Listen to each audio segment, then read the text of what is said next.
For the kettlebell goblet squat, we're going to begin by talking about bringing that kettlebell from the floor up to the goblet position. It's often an overlooked part of the kettlebell goblet squat. Every repetition is going to be the goblet squat itself, but first we need to get that kettlebell from the floor into a good position. Most people, they just kind of one-hand it up there and just kind of get in position, and you know what? I'm not about wasting time or being inefficient, so we're going to talk about this first. When getting set up for it, we're actually just going to get it set up into a kettlebell deadlift position. But instead of doing a kettlebell deadlift, we're going to do a kettlebell clean using both hands. To get set up for that, I'm going to center that kettlebell between my feet. I'm going to line up the handle with the center of the foot, not with the toes or the heels. And then I'm going to bend at the knees and hips, driving my knees out to the side and my butt back, bending mostly at the hips, keeping a nice flat neutral spine, and then I'll reach down with my hands. From the side, this is what that's going to look like. Again, kettlebell is centered between my feet. The handle is lined up with the center of the foot, not the toes or the heels. As I look down at it, I'm going to spread the floor apart with my feet, driving my knees out and my butt back, create that nice flat neutral spine, reach down with both hands, grab the center of the handle, make sure the wrists are straight, they're not bent back. From here, I'm going to bend that handle back as I rotate those shoulders out and pull the shoulder blades back.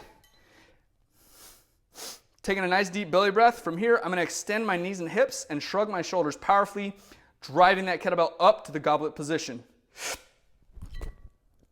When you catch it, you should be catching it as low on these handles as possible. We don't want to hold it up here. We want to keep it nice and low. Next, we want to tuck our elbows in tight, keeping our forearms vertical, and from the side, we want to have those arms pulled in tight to the rib cage. Now, you can find that squat stance. Feet are going to be shoulder width apart. My toes are going to be slightly out. Taking a nice deep belly breath, initiate the movement by spreading the floor apart with the feet, driving the knees out and the butt back, sinking straight down, come back up, extend the knees and hips, establish that belly breath again, and sink back down. From the side.